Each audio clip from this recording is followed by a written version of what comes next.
It was Christmas 1996 in Boulder, Colorado. The air was crisp and the town was blanketed in a serene layer of snow. The streets were adorned with twinkling lights and festive decorations, creating a picturesque holiday scene. The picturesque town was aglow with festive cheer. Families gathered to celebrate, exchanging gifts and sharing laughter. The spirit of Christmas was palpable, filling the air with joy and warmth.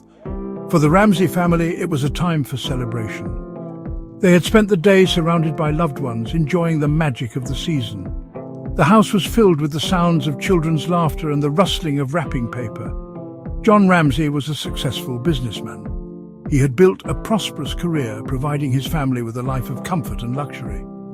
His hard work and dedication had paid off, allowing them to enjoy the finer things in life.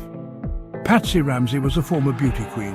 Her grace and charm had won her many titles, and she carried herself with an air of elegance. She was a devoted mother, always ensuring her children had the best of everything. They had two children, Burke and JonBenét. Burke, the older brother, was a quiet and thoughtful boy. JonBenét, on the other hand, was a vibrant and outgoing child full of life and energy. 6-year-old JonBenét was a bubbly child beauty queen. Her radiant smile and sparkling personality made her a favorite in the pageant circuit. She had a natural talent for performing, captivating audiences with her charm. She was the reigning Little Miss Colorado. Her achievements brought pride to her family, and she was often the center of attention at social gatherings. JonBenét's future seemed bright and full of promise. The Ramseys seemed to have it all: wealth, success, and a beautiful family. They were the epitome of the American dream, living in a grand house and enjoying a life of privilege. Their grand house on 15th Street was a testament to their affluence. It was a sprawling mansion, beautifully decorated and meticulously maintained. It stood as a symbol of their success and social status. It was a world away from the ordinary. The Ramseys lived in a bubble of luxury, far removed from the struggles of everyday life. Their home was a sanctuary, a place where they could escape from the outside world. But behind the facade of perfection, a storm was brewing. Beneath the surface of their idyllic life, there were cracks that no one could see. The perfect image they projected was about to be shattered. A darkness that would shatter their idyllic life and shock the nation. The events that were about to unfold would leave an indelible mark on the Ramsey family and the entire community. The Christmas festivities were over. The presents were unwrapped. The guests had departed. The house, once filled with joy and laughter, now stood quiet and still. The Ramseys were settling into the quiet aftermath of the holidays. They were looking forward to a peaceful night, unaware of the impending nightmare that was about to descend upon them. Little did they know their lives were about to change forever. The tranquility of their home would soon be disrupted by an unimaginable horror. The events of the next few hours would become a haunting mystery. A mystery that would baffle investigators and captivate the public for years to come. As night fell on the Ramsey household, an unspeakable tragedy was about to unfold. The peaceful night would soon be shattered by a crime that defied explanation. It would become one of the most baffling cold cases in American history. A case that would leave more questions than answers and haunt the minds of those who sought the truth. A case that continues to fascinate and frustrate investigators and the public alike. The mystery of what happened that fateful night remains unsolved, a dark chapter in the history of Boulder, Colorado. The morning of December 26th began with a frantic 911 call. Patsy Ramsey, her voice thick with panic, reported her daughter missing. She claimed to have found a ransom note demanding $118,000 for JonBenét's safe return. The note was unusually long and strangely written. Police arrived at the Ramsey residence. They began searching the house. They initially treated it as a kidnapping case. However, there were no signs of forced entry. This raised suspicions, but the police focused on finding JonBenét alive. Hours later, John Ramsey made a gruesome discovery. He found JonBenét's lifeless body in the basement. She was concealed in a little-used wine cellar room. The young girl had been brutally murdered. Her mouth was covered with duct tape, and she had been strangled. The discovery sent shockwaves through the community and across the nation. The image of the young beauty queen found dead in her own home became seared into the public consciousness. The festive atmosphere of Christmas was replaced by a pall of grief and suspicion. The news of JonBenét's murder spread like wildfire, capturing the attention of media outlets across the country almost instantaneously. It was as if the entire nation had been struck by a bolt of lightning, igniting a media frenzy that would last for years. Journalists from every major network and publication descended upon Boulder, eager to cover the sensational story.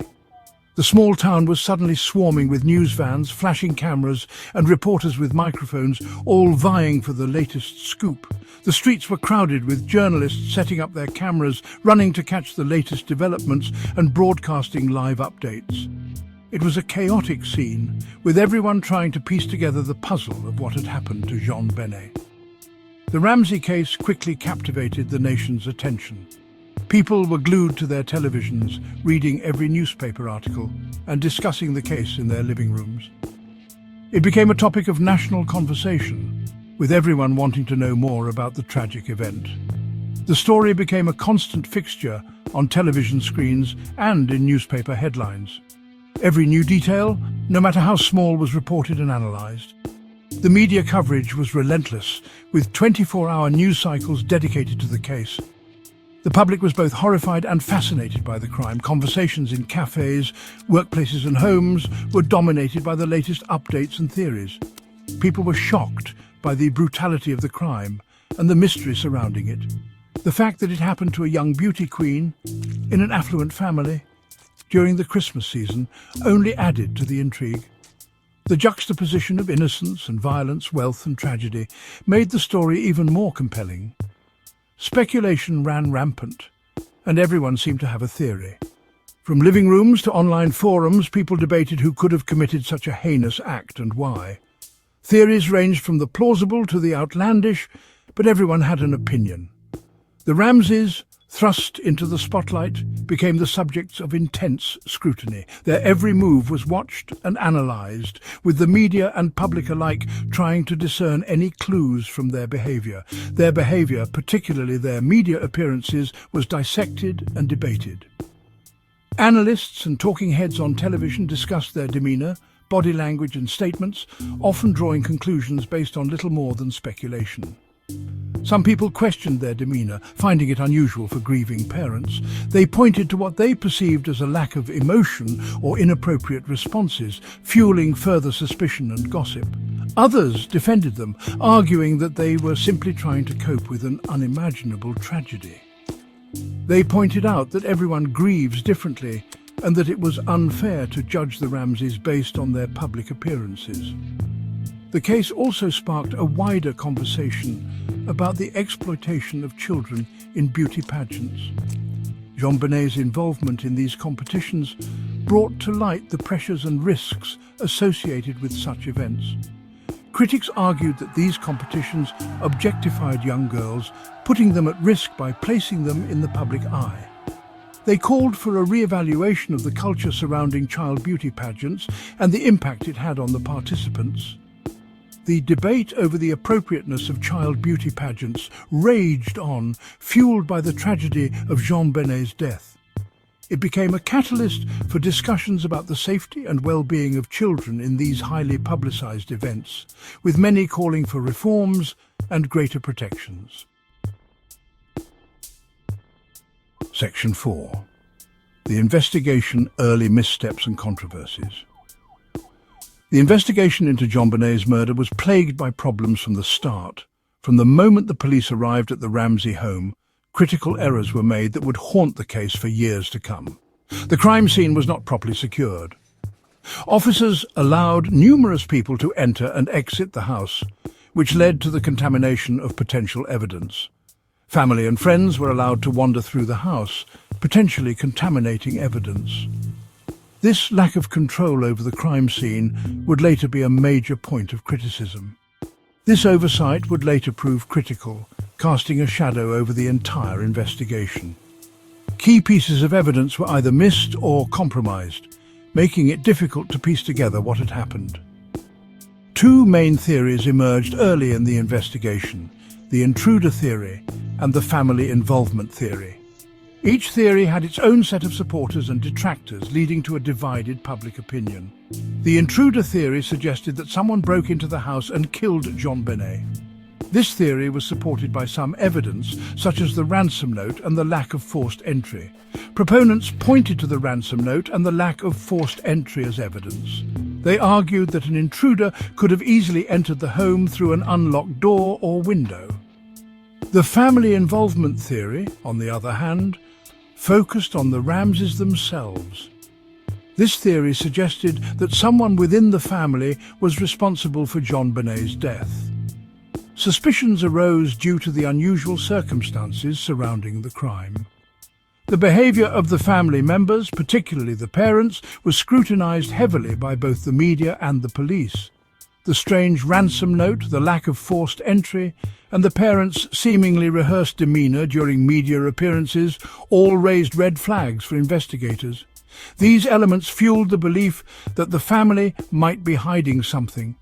The Boulder Police Department, inexperienced in handling such a high-profile case, faced criticism for their handling of the investigation. Their lack of experience and resources became apparent as the case progressed. They were accused of tunnel vision, focusing too heavily on the Ramseys while failing to thoroughly investigate other potential leads. This narrow focus hindered the investigation and left many questions unanswered. As the investigation dragged on, the initial missteps and controversies continued to cast a long shadow over the case. The lack of clear answers and the ongoing public scrutiny made it one of the most infamous unsolved cases in American history. Section 5. The Ransom Note, a Curious Clue. The ransom note found on the back staircase of the Ramsey home became a central piece of evidence in the case. It was unusually long and filled with rambling, dramatic language. The amount demanded, $118,000, was oddly specific and matched a bonus that John Ramsey had received earlier that year. Handwriting experts analyzed the note, comparing it to samples from both Patsy and John Ramsey. While they couldn't definitively link the handwriting to either parent, they found some similarities with Patsy's writing. However, the results were inconclusive. The language and tone of the note raised eyebrows. It read like something out of a bad detective novel, leading some to believe it was staged. The length of the note, the specific amount of money demanded, and the dramatic language all pointed to a possible attempt to mislead investigators.